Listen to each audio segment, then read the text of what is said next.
Hello everyone, this is David, and tonight we're talking about Gigantus the Fire Monster, also known as Godzilla Raids Again. And let's address that elephant in the room at the moment. Why was it called Gigantus the Fire Monster? Well, it was only called that in America, from my understanding, everything I've seen. And they give a good in-dub reason for it. However, it is probably due to the fact that they didn't know if Godzilla was going to take off as a series. Like, this was only the second movie, so it was really up in the air. So they were like, well, we did Godzilla, let's do something different.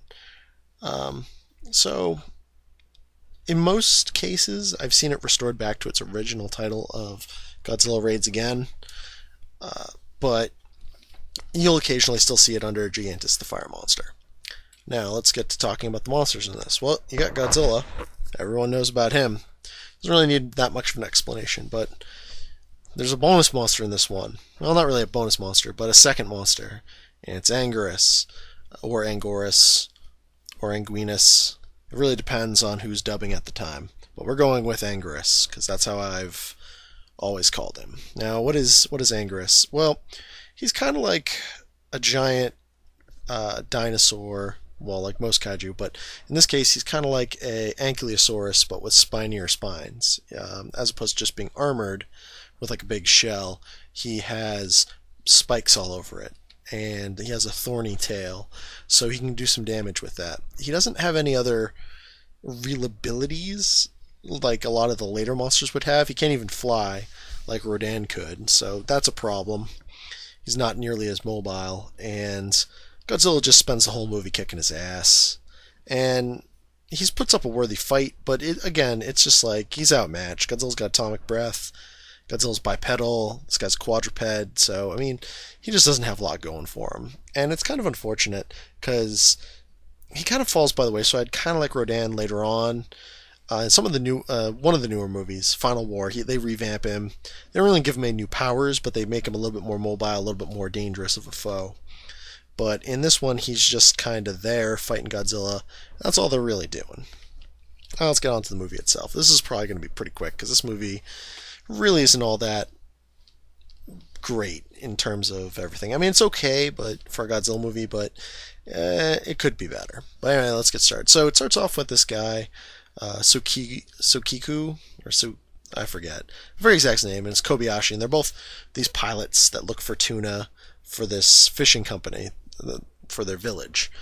And they crash land. Oh, Kobayashi's plane malfunctions, and he has to go down by this by this island. And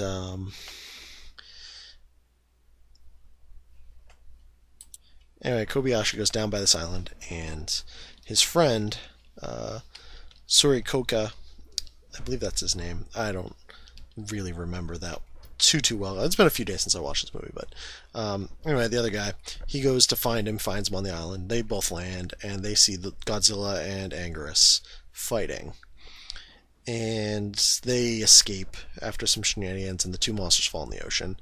And they go back and they tell people about it, and they explain that both of the creatures are what are called gigantuses or gigantuses or something like that, and that they're ancient creatures from a similar family but different lines.